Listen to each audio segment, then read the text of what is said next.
Hello प्यारे बच्चों, नमस्कार।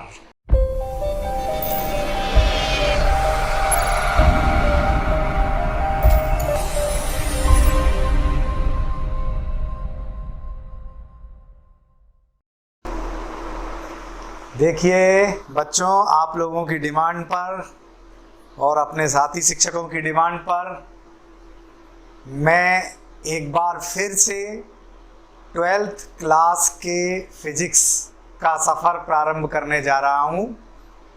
अब हिंदी मीडियम के बच्चों के लिए, है ना।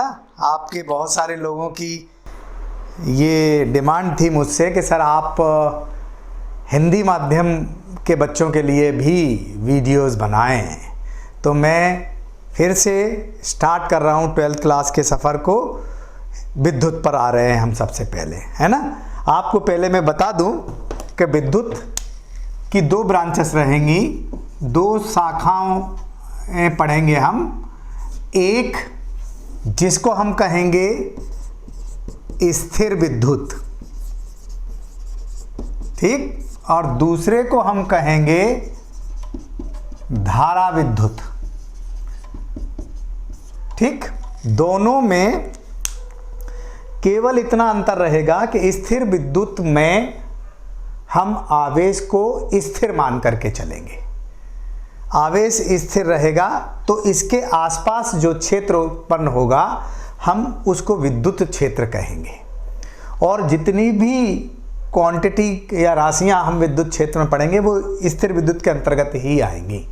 जैसे हम बल पढ़ेंगे, विद्युत क्षेत्र की तीव्रता पढ़ेंगे, विभव पढ़ेंगे, है ना। ये सब की सब स्थिर विद्युत के अंतर्गत ही आएंगी। धारा विद्युत विद्युत की वो शाखा है जिसमें आवेश गति करता है, और जब आवेश गति करता है तो विद्युत क्षेत्र के साथ साथ उसके आसपास चुंबकीय क्षेत्र भी उत्पन्न होता है। उनमें हम सारी राशियों का अध्ययन करेंगे तो वो विद्युत धारा के चुंबकीय प्रभाव के अंतर्गत लेकर के चलेंगे, ठीक है। तो हम स्टार्ट करने जा रहे हैं स्थिर विद्युत, ठीक।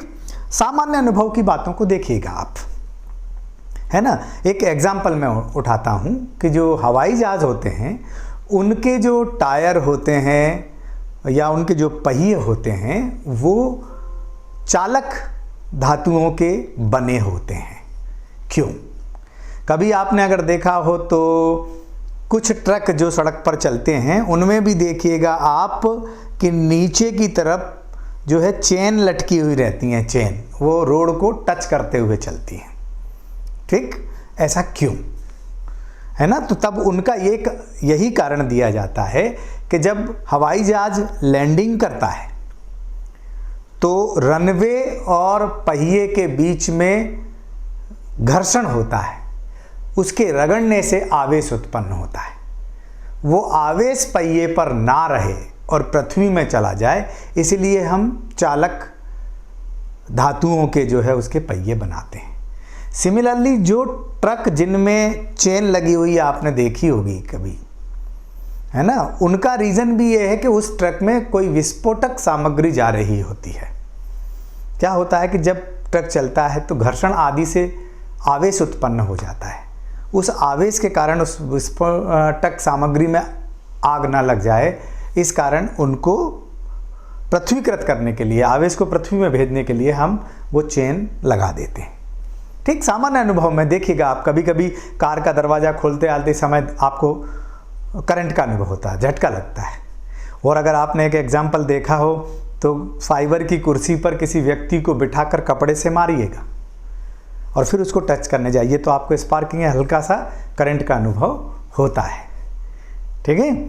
सिमिलरली आप कागज़ की छोटी छोटी स्ट्रिप काट लें और उन पर थोड़ा सा प्रेस करके टेलीविज़न स्क्रीन के पास लेकर के जाइए तो वो कागज़ की स्ट्रिप टेलीविज़न स्क्रीन की ओर अट्रैक्ट होती है। और तो और घरों में डेली आप कर सकते हैं। डेली एक एग्जांपल दे सकते हैं कि आप सूखे बालों में कंघी करने के बाद अपने ये रोम बालों के पास लेकर के आइए तो ये बाल भी उस कंघी की ओर आकर्षित होते हैं। करके देखिएगा घर पे आप कि जब आप सूखे बालों में कंघी करते हो तो कंघी करने से घर्षण के कारण उसमें हल्की वस्तुओं को, जैसे कागज़ के टुकड़े हैं, आपके बाल हैं, धूल के कण हैं, इनको अपनी ओर आकर्षित करने का गुण उत्पन्न हो जाता है। तो जब एक वस्तु को दूसरी वस्तु के ऊपर रगड़ा जाता है तो उस वस्तु में हल्की वस्तुओं को अपनी ओर आकर्षित होने का गुण उत्पन्न हो जाता है। हम ये कहते हैं कि वो वस्तु विद्युतमय हो गई या आवेशित हो गई। वह ऊर्जा जब जिसके कारण किसी वस्तु को रगड़ने पर उसमें हल्की वस्तुओं को अपनी ओर आकर्षित करने का गुण उत्पन्न हो जाता है, हम उसको कहते हैं विद्युत। इलेक्ट्रॉन, एम्बर एक सब्सटेंस था जिसको रगड़ने के बाद देखा कि इसमें हल्की वस्तुओं को आकर्षित करने का गुण उत्पन्न हो रहा है। उस इलेक्ट्रॉन को यूनानी लैंग्वेज में हम इलेक्ट्रॉन कहते हैं और उस इलेक्ट्रॉन से ही इलेक्ट्रिसिटी बनी है। ठीक है, तो जब हल्की वस्तुओं को आकर्षित करने का किसी में गुण उत्पन्न हो, हालांकि ये आकर्षण गुरुत्वाकर्षण आकर्षण से डिफरेंट नेचर का होता है, अलग नेचर का होता है, और रगड़ने के कारण ये आकर्षण करने का गुण उत्पन्न हो रहा है, इसलिए इसको हम घर्षण विद्युत भी कहते हैं।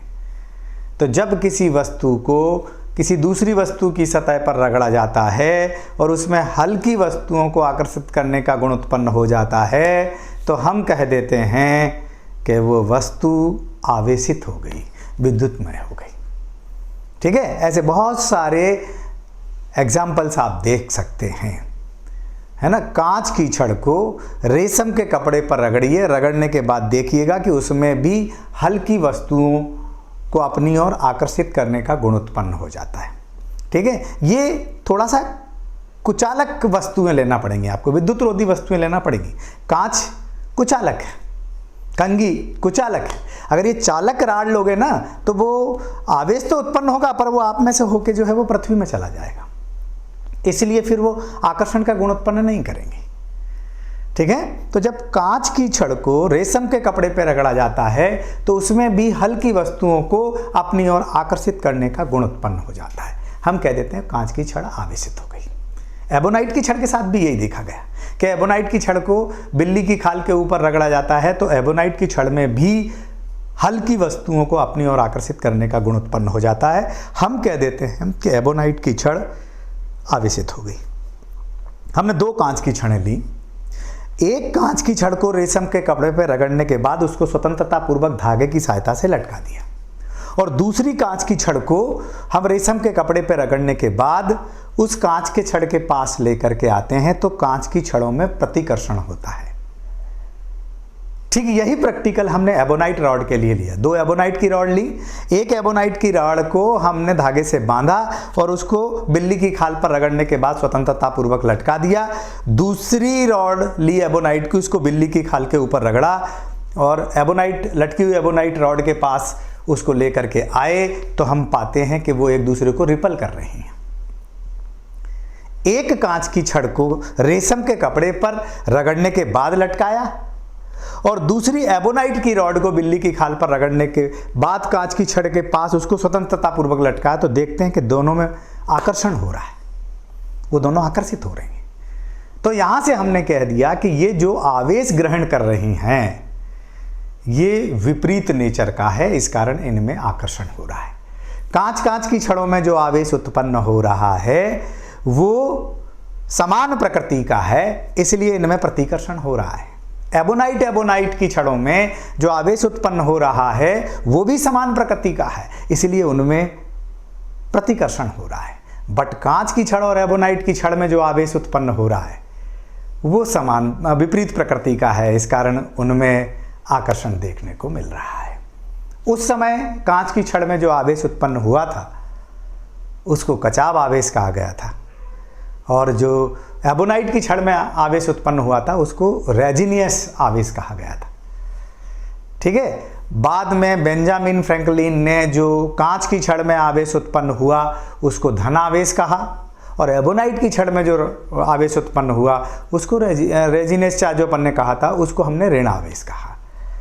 ये कैसे कोई वस्तु धनावेशित या ऋणावेशित होती है, अब हम इसकी इलेक्ट्रॉनिक्स थ्योरी पढ़ रहे हैं, मॉलिक्यूलर थ्योरी पढ़ रहे हैं, एटॉमिक थ्योरी पढ़ रहे हैं। देखें कि कैसे किसी वस्तु को हम धनावेश या ऋणावेश कहेंगे और कब कोई वस्तु आवेशित या ऋणावेशित होगी। ठीक है, तो मैं सबसे पहले आपको ले चल रहा हूं एटॉमिक मॉडल की ओर। आप जानते हैं कि हर एक पदार्थ छोटे छोटे कणों से मिलकर के बना होता है, जिनको हम परमाणु कहते हैं। परमाणु अणुओं से मिलकर के पदार्थ बनता है। ठीक है, जब परमाणु परमाणु आपस में मिलते हैं तो अणु बनता है, अणु बनते हैं, तत्व बनता, पदार्थ बनता है, ये ऐसी संरचना बनती चली जाती है। लेकिन मैं बात कर रहा हूँ आपकी अभी परमाणु से लेकर के। आप जानते हैं कि पदार्थ की सबसे छोटी इकाई परमाणु होती है। परमाणु में एक केंद्र भाग होता है जिसमें परमाणु का सारा द्रव्यमान और धनावेश केंद्रित माना जाता है ना। इसको नाभिक कहते हैं। नाभिक में प्रोटॉन और न्यूट्रॉन होते हैं। प्रोटॉनों पर धनावेश और न्यूट्रॉन इलेक्ट्रिकली न्यूट्रल होते हैं। ठीक है, प्रोटॉन और इलेक्ट्रॉन पर जो आवेश होता है वो आपको याद रखना पड़ेगा। मैं यहां लिख रहा हूं 1.6 10⁻⁻⁹ कूलाम। ये इतना ही प्रोटॉनों पर होता है, इतना ही इलेक्ट्रॉनों पर होता है। प्रोटॉनों पर ये धन होता है, इलेक्ट्रॉनों पे ये ऋण होता है। ठीक है, तो परमाणु का जो सेंटर भाग होता है, केंद्रित भाग होता है, उसको नाभिक कहते हैं। नाभिक में प्रोटॉन और न्यूट्रॉन होते हैं। प्रोटॉनों पे धनावेश होता है और जो न्यूट्रॉन होते हैं वो इलेक्ट्रिकली न्यूट्रल होते हैं। ठीक है, कक्षकों में इलेक्ट्रॉन परिक्रमण करते हैं, भ्रमण करते हैं। ठीक है, इलेक्ट्रॉनों पे ऋण आवेश होता है और जो ऋण आवेश है ये मैं आपको बता चुका हूं कितने परिमाण का होता है। आप ये भी जानते हैं कि जितने नाभिक में प्रोटॉन होते हैं उतने ही कक्षकों में इलेक्ट्रॉन भ्रमण करते हैं। अर्थात परमाणु क्रमांक से आप ये बात जानते हैं कि परमाणु में इलेक्ट्रॉनों और प्रोटॉनों की संख्या बराबर होती है। ठीक है, ये नाभिक इस इलेक्ट्रॉन के ऊपर या इन इलेक्ट्रॉनों के ऊपर अपना आकर्षण बल लगाता है और जैसे जैसे दूरी बढ़ती है अर्थात कक्षक बढ़ते हैं वैसे वैसे इस नाभिक का इस इलेक्ट्रॉन के ऊपर से आकर्षण बल कम होता चला जाता है। सबसे कम आकर्षण बल बाह्यतम कक्षक के इलेक्ट्रॉनों पर लगता है, सबसे कम, इन पे बहुत कम लगता है। ठीक है ना, तो मैं आपको बता चुका हूं कि जितना प्रोटॉनों की संख्या है उतना ही इलेक्ट्रॉनों की संख्या है। तो जितना प्रोटॉनों का आवेश है उतना ही इलेक्ट्रॉनों का आवेश है। बट प्रोटॉनों का आवेश धन आवेश है, इलेक्ट्रॉनों का आवेश ऋण आवेश है। ठीक है, तो ये कह सकते हैं कि अगर हम प्रोटॉनों का धन आवेश और इलेक्ट्रॉनों का ऋण आवेश का बीजगणितीय योग करें तो धन और ऋण होने के कारण ये अपने प्रभाव को कैंसल आउट कर देंगे और जीरो मिलेगा हमको। दैट मीन्स परमाणु जो होता है वो विद्युत रूप से उदासीन होता है। ठीक है, अब होता क्या है, जैसे जैसे कक्षकों की संख्या बढ़ रही है वैसे वैसे आकर्षण बल नाभिक का इलेक्ट्रॉन के ऊपर से कम होता चला जाता है। ठीक है, अब आप क्या करते हो, जब एक वस्तु को दूसरी वस्तु के ऊपर रगड़ते हो तो रगड़ने पर एक वस्तु से इलेक्ट्रॉन निकलकर दूसरी वस्तु पर पहुंच जाते हैं। जैसे हम कांच की छड़ को रेशम के कपड़े पर रगड़ रहे हैं। ठीक है, तो मान लीजिए कांच की छड़ से इलेक्ट्रॉन निकले, रेशम के कपड़े पे गए, तो कांच की छड़ से इलेक्ट्रॉन निकल गए। इलेक्ट्रॉन निकले तो यहां से क्या है, एक वस्तु को जब दूसरी वस्तु पर रगड़ते हैं तो रगड़ने पर जिस वस्तु के बाह्यतम कक्षक के इलेक्ट्रॉन कम आकर्षण बल से बंधे होते हैं वो घर्षण के कारण या यांत्रिक ऊर्जा के कारण वहां से निकल जाते हैं और दूसरे पर पहुंच जाते हैं। जहां से इलेक्ट्रॉन निकले वहां इलेक्ट्रॉनों की कमी होना शुरू हो जाती है। जैसे एक निकल गया तो एक इलेक्ट्रॉन की कमी आ जाएगी, दो निकल गया 2 इलेक्ट्रॉनों की कमी आ जाएगी, 10 निकल गए तो 10 इलेक्ट्रॉनों की कमी आ जाएगी। और इलेक्ट्रॉनों पर आप जानते हो ऋण आवेश होता है, तो ऋण आवेश चला गया, ऋण आवेश चला गया तो ये धन आवेश का मान यहां बढ़ गया। जब धन आवेश का मान बढ़ जाएगा तो परमाणु हम धनावेशित कह देंगे, इस परमाणु को हम धनावेशित कह देंगे। और जिस पर वो इलेक्ट्रॉन पहुंचे, जैसे रेशम के कपड़े पे मैंने बताया पहुंच गए, तो वहां इलेक्ट्रॉनों की संख्या बढ़ गई और इलेक्ट्रॉनों पर ऋण आवेश होता है। तो ऋण आवेश होने के कारण वो कपड़ा रेशम का ऋण आवेशित हो जाएगा, है ना। इसको ऐसे उदाहरण से समझ सकते हैं, जैसे सोडियम। आप जानते हो ना कि सोडियम का परमाणु क्रमांक 11 है, ठीक है। तो इसमें 11 प्रोटॉन और 11 इलेक्ट्रॉन है।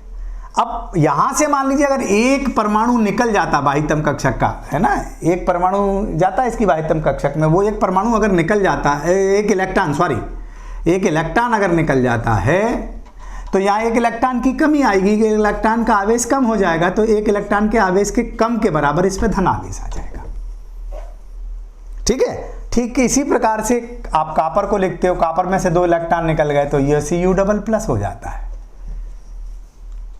ठीक। एल्यूमिनियम में से 3 इलेक्ट्रॉन निकाल दो तो ये एल्यूमिनियम ट्रिपल+ हो जाता है। अर्थात इलेक्ट्रॉन की कमी के कारण कोई वस्तु धनावेशित हो जाएगी और इलेक्ट्रॉन की अधिकता के कारण कोई वस्तु ऋणावेशित हो जाएगी।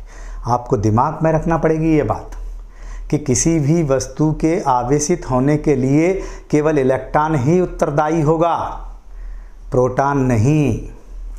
इलेक्ट्रॉनों की कमी से वस्तु धनावेशित हो जाएगी और इलेक्ट्रॉनों की अधिकता से वस्तु ऋणावेशित हो जाएगी, ठीक है।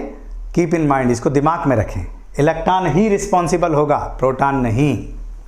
तो जब तुम एक वस्तु को दूसरी वस्तु के ऊपर रगड़ते हो तो रगड़ने पर एक के इलेक्ट्रॉन दूसरे पर पहुंचते हैं, जिस पर इलेक्ट्रॉन पहुंचते हैं वो ऋण आवेशित हो जाती है, और जिस पर से इलेक्ट्रॉन जाते हैं वो धन आवेशित हो जाती है।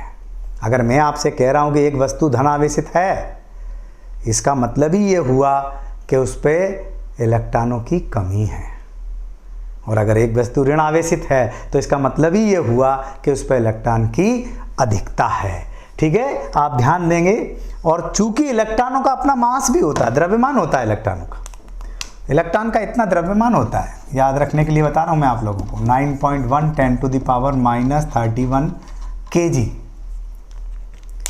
तो जहां से इलेक्ट्रॉन निकल के जाएंगे, इलेक्ट्रॉनों की कमी हो जाएगी वहां पर, तो उसका द्रव्यमान कम हो जाएगा, और जिस पर इलेक्ट्रॉन पहुंचेंगे वहाँ इलेक्ट्रॉन का मास बढ़ जाएगा, अर्थात उस वस्तु का मास बढ़ जाएगा, तो वो भार बढ़ जाएगा। तो ऋण आवेशित वस्तु अगर समान आकार, समान त्रिज्या और समान धातु के 2 गोले लेते हैं और दोनों को समान आवेशित किया गया है, एक को ऋण आवेशित किया जाए, दूसरे को धन आवेशित किया जाए, तो धन आवेशित गोले का द्रव्यमान कम हो जाएगा, ऋण आवेशित गोले का द्रव्यमान बढ़ जाएगा, ठीक है। कीप इन माइंड, याद रखोगे कि किसी भी वस्तु के आवेशित होने के लिए इलेक्ट्रॉन ही उत्तरदायी होगा।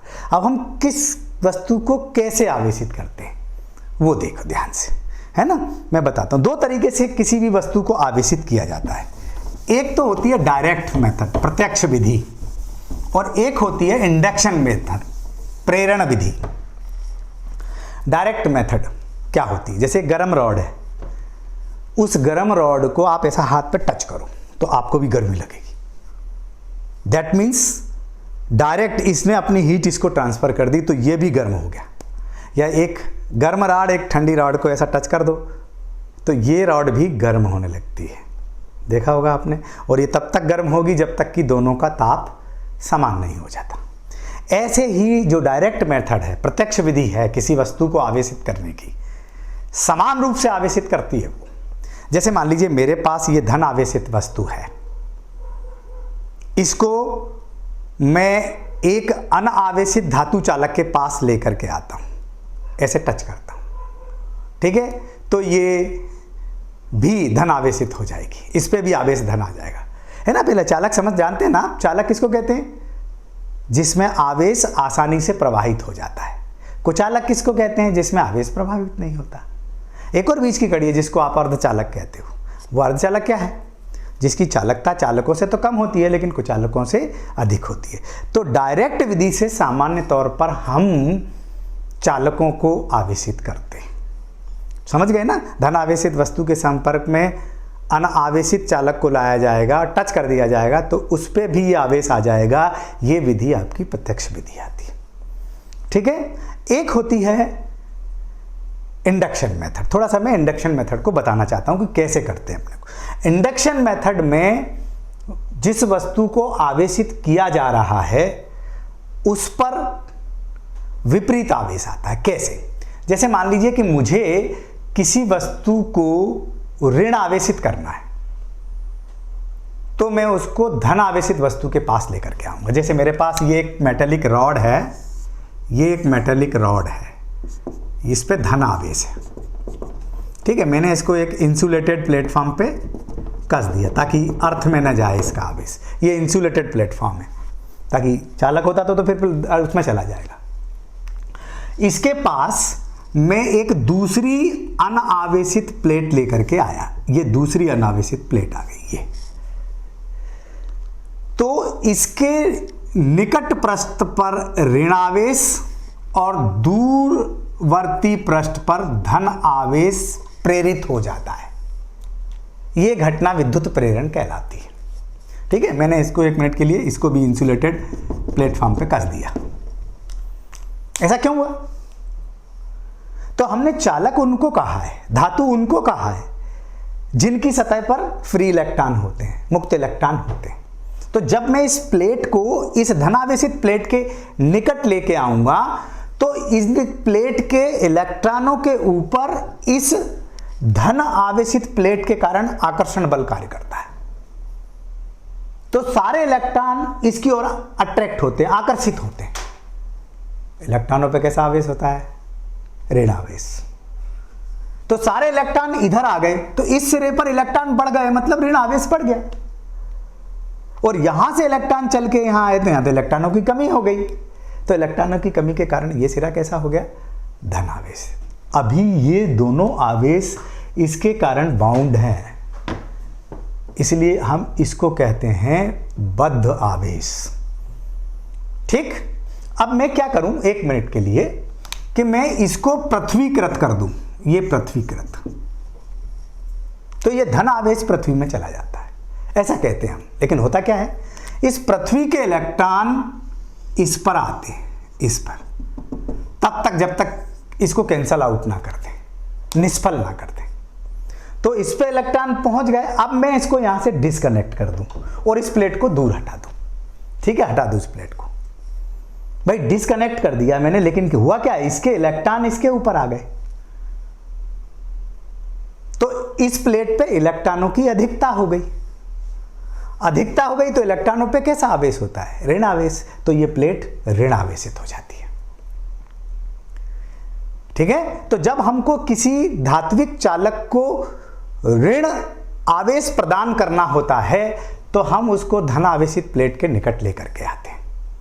इसके ठीक विपरीत अगर मान लीजिए किसी प्लेट को मुझे धन आवेशित करना है तो यही प्रक्रिया मैं दोहराऊंगा, बट अब मैं पहले से ऋण आवेशित प्लेट लूंगा।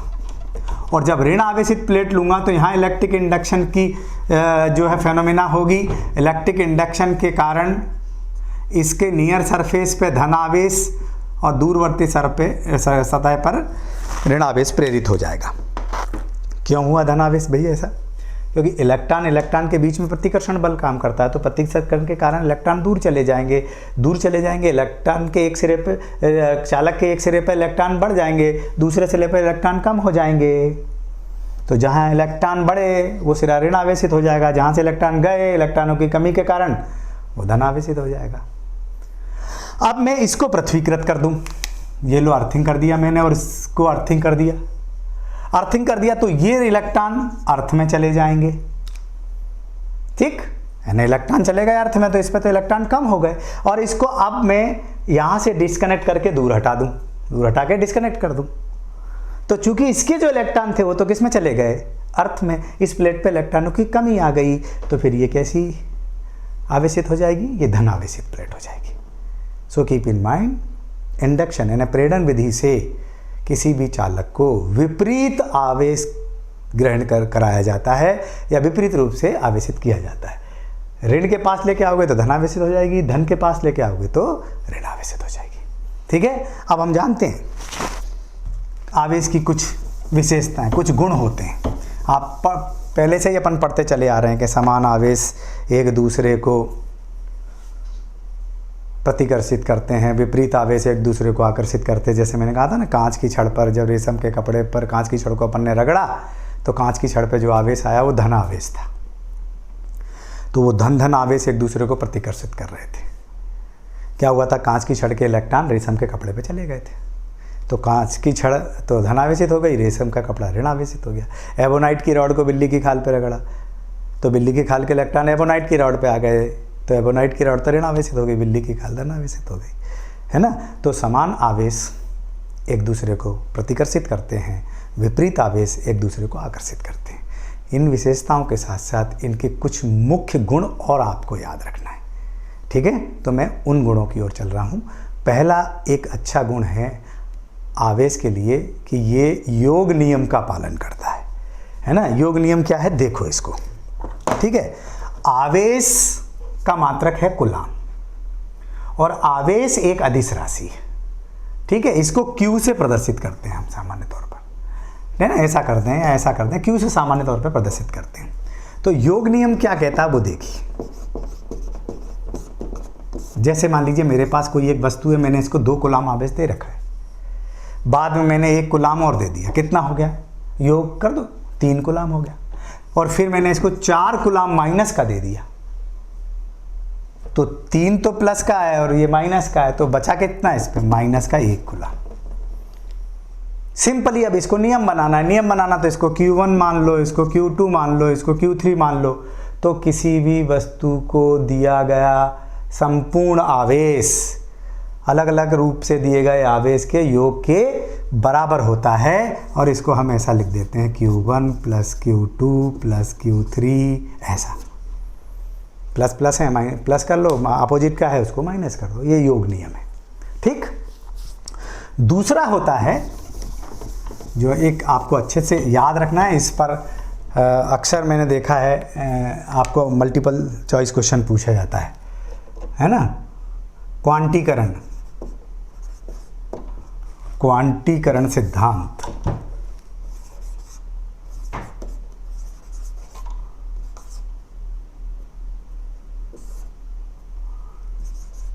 क्वांटीकरण सिद्धांत नियम। ठीक है, अब सबसे पहले तो ये प्रश्न उठता है कि क्वांटीकरण क्या। ठीक है ना, क्वांटा किसको कहते हैं। जैसे अपन पढ़ लिया अपन ने केमिस्ट्री में कि जो लाइट होती है वो छोटे छोटे क्वांटा के रूप में होती है। तो क्वांटा क्या, तो क्वांटा को सीधी सीधी भाषा में समझे। मान लीजिए हम बाजार में जा रहे हैं और हमने आलू खरीदे। आलू जब आपने खरीदे, मान लीजिए सबसे छोटा आलू वो आपका 20 ग्राम का है। तो जितने भी आलू हैं वो या तो 20 ग्राम के हों, 40 के हों, 60 ग्राम के हों, 80 ग्राम के हों, 100 ग्राम के हों। ऐसा ही ऑर्डर चलना चाहिए। मतलब जिसको 20 से हम भाग दें तो हमको एक पूर्णांक संख्या मिले। जैसे 20 को 20 से भाग दोगे तो 1 मिलेगा, 40 को 20 से भाग दोगे 2 मिलेगा, 60 को 30 से भाग दोगे तो 3 मिलेगा, है ना। ऐसे अपने को एक पूर्णांक संख्या मिलना चाहिए।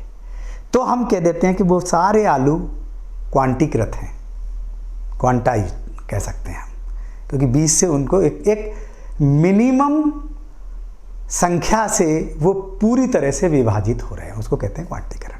तो आपको यहाँ क्या ध्यान देना है, यहाँ भी यही ध्यान देना है कि यहाँ पे जो सबसे न्यूनतम आवेश है वो इलेक्ट्रॉन का आवेश है, 1.6 10⁻⁻19 कूलाम।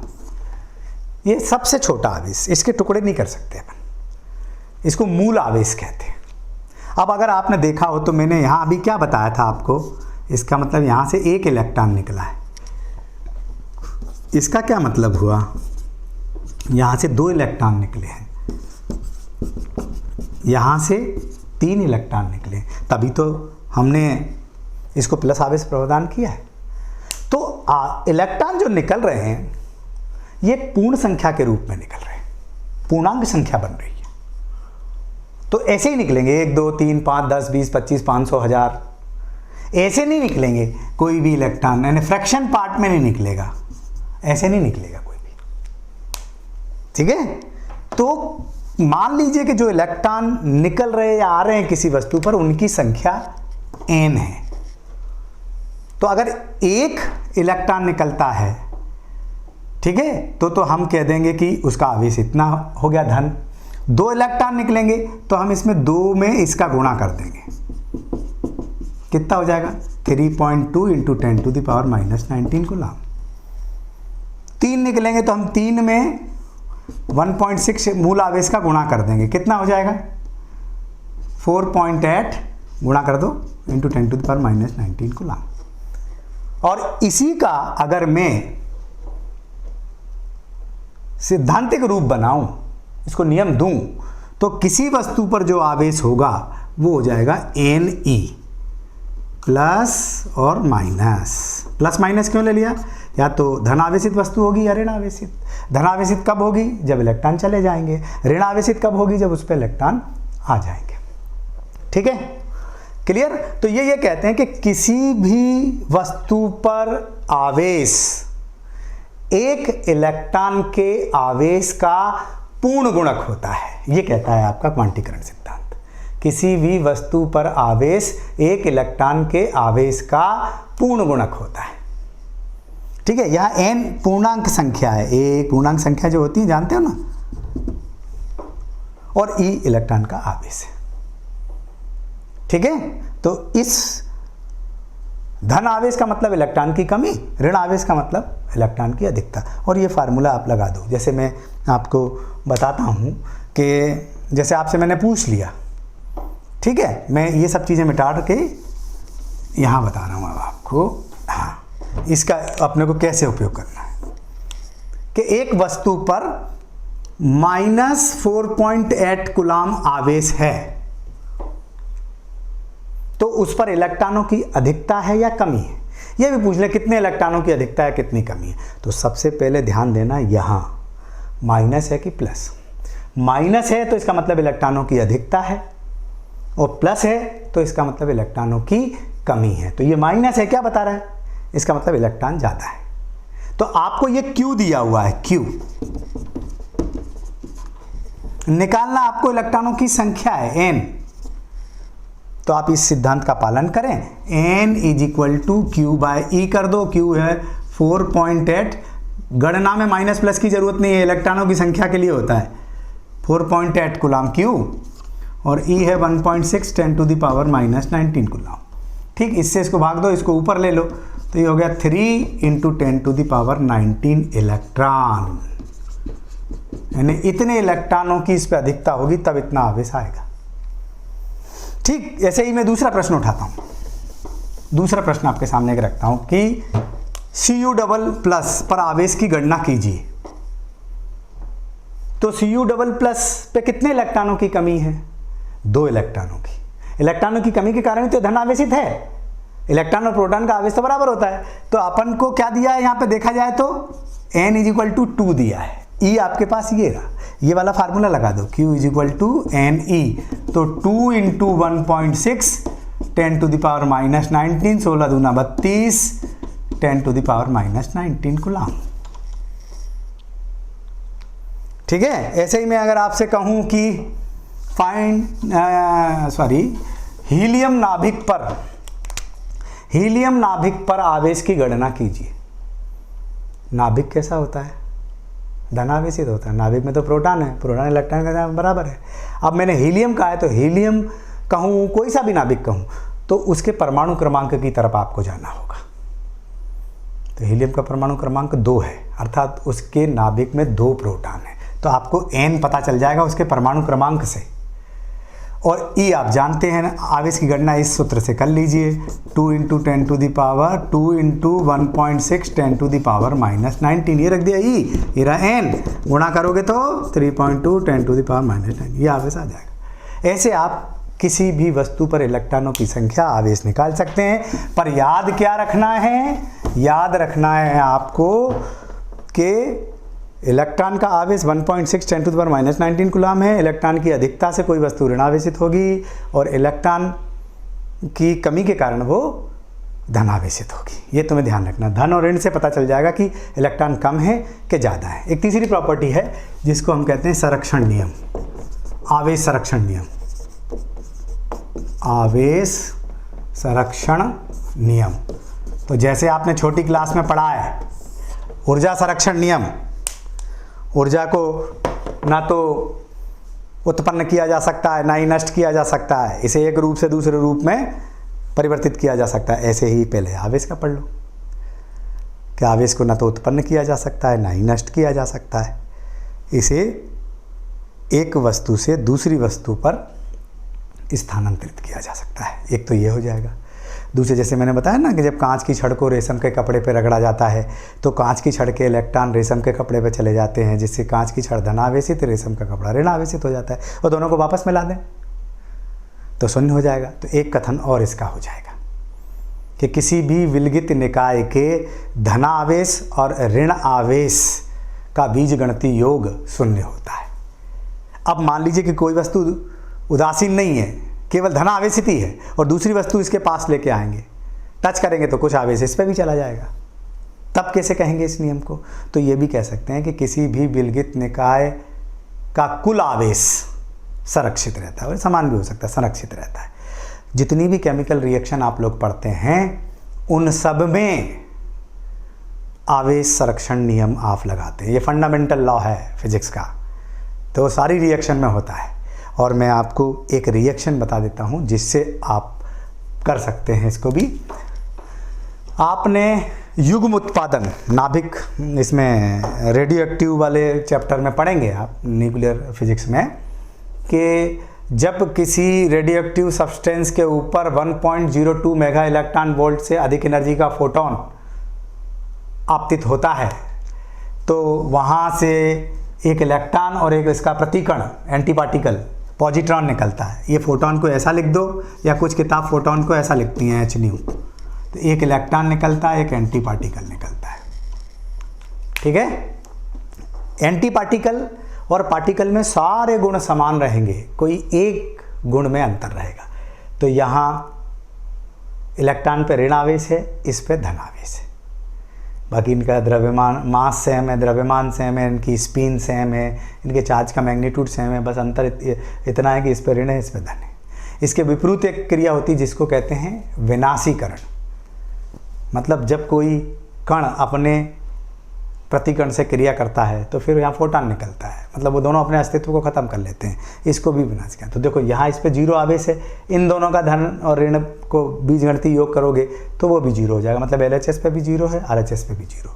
ठीक उल्टा है, विनाशीकरण की क्रिया माइनस इलेक्ट्रॉन पॉजिट्रॉन से क्रिया करेगा तो फोटोन निकलेगा, यहाँ भी धन ऋण जीरो हो जाएगा, यहाँ भी ऋण हो जाएगा। तो ऐसे आवेश संरक्षण नियम का पालन भी करता है।